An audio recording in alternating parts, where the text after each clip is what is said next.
Hi, welcome to Shinobi Soldiers. My name's Antony Cummins, and welcome to historical methodology in relation to the ninjas. Now, I've had loads of conversations with people and loads of questions from people on the internet.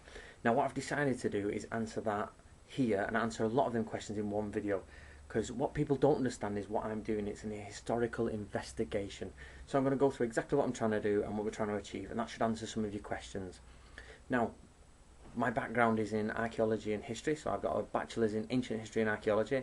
I've got a master's degree in archaeology from the Victoria University of Manchester.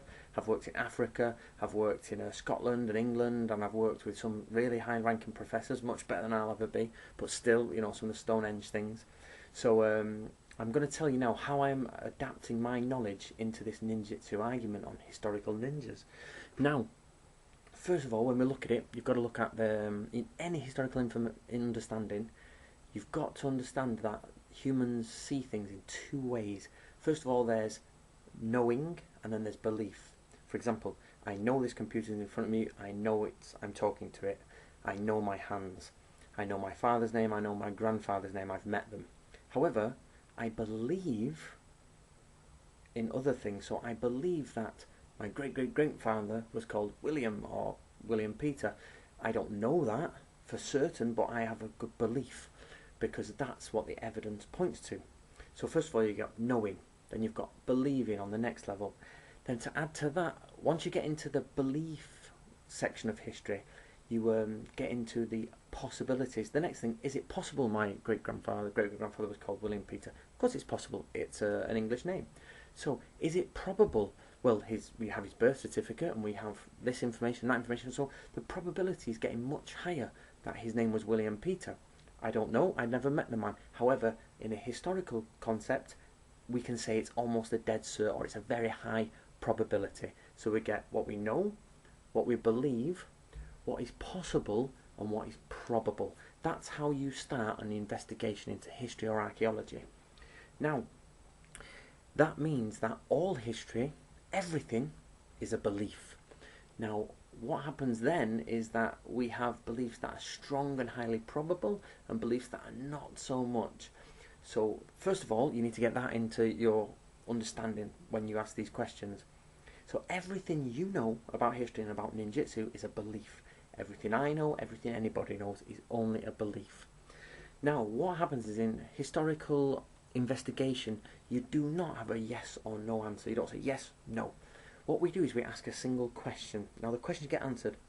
Ask, what is historical ninjutsu? There is no actual answer. There is a point where it branches off into two questions, or three questions, or four questions.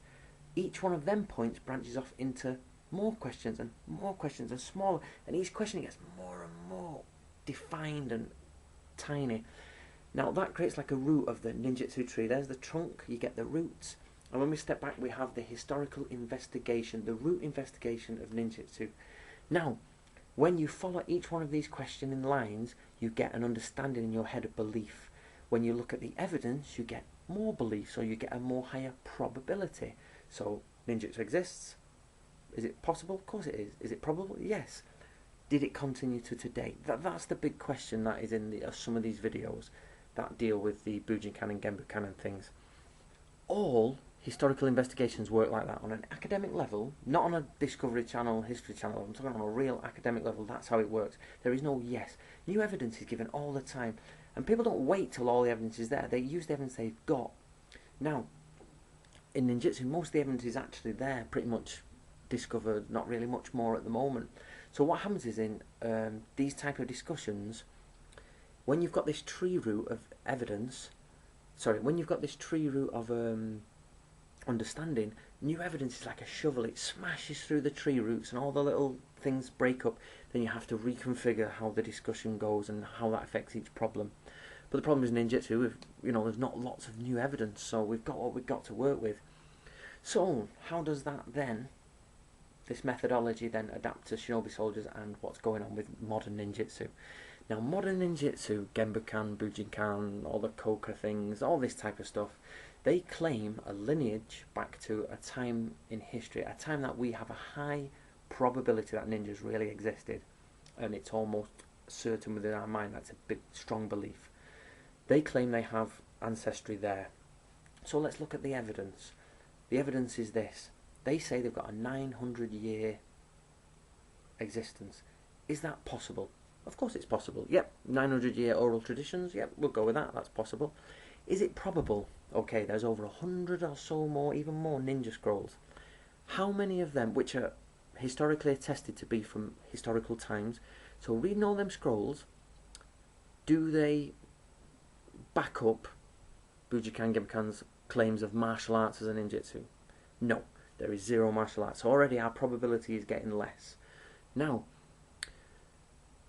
look at the genealogy. The genealogy of some of these modern or neo-ninjutsu things is really quite strange. Is that a problem? Because they actually say, oh, there's this person, that was really famous names that go back ridiculous times. People that are just, it's a bit cheesy. And does that mean that they're false? No, it doesn't. It just means that somewhere a bit of mythology was added to their genealogy. So does that affect the probability? Sometimes not. That's debatable. So we've got not great probability, nothing matches in history, and let's have a look at their documentation. None of their documentation predates Takamatsu or predates the 20th century.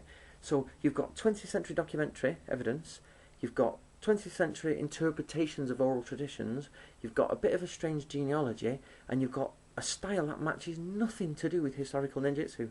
So now let's look at the probability of them being real. Is it possible? Yes. Is it probable? At the minute, no. Unless Masaki Atsumi and all these people come up with some new evidence that really throws in there and says, yep, there is our concrete evidence, then the argument will change. That's how these things work. So, what I'm trying to get across to you today is, I'm not against any of these modern ninjutsu martial arts, no problem. My point is to find out what was historical ninjutsu, and are these people connected legitimately to historical ninjutsu? Does it matter? Of course it matters. I'll do another video on that. But generally, that's the point of investigation. The root of the investigation is to find out what was historical ninjutsu. The problem I'm having in my investigation is you've got lots and lots of people who have a belief about modern ninjutsu or about historical ninjutsu. So I want you to go away. Before you ask me a question, what do you believe? What do you know? Where did you get them beliefs from? Where did them people get them beliefs from? And what's the probability of it being real? So have a think about that and then come back to me. Put some comments here, guys. I really welcome comments, and I'll always try and answer them when I can. There are no experts on this subject because it's quite an understudied subject. So it's about finding the truth. And if your beliefs don't match the truth, then that's a problem with your belief. If my beliefs don't match the truth, that's a problem with my belief. So what we've got to do is come up with a million questions and find the best understanding of historical ninjutsu together if we can, because this isn't exclusive. This is about us all who are interested in this. So enjoy it and come back to me when you can.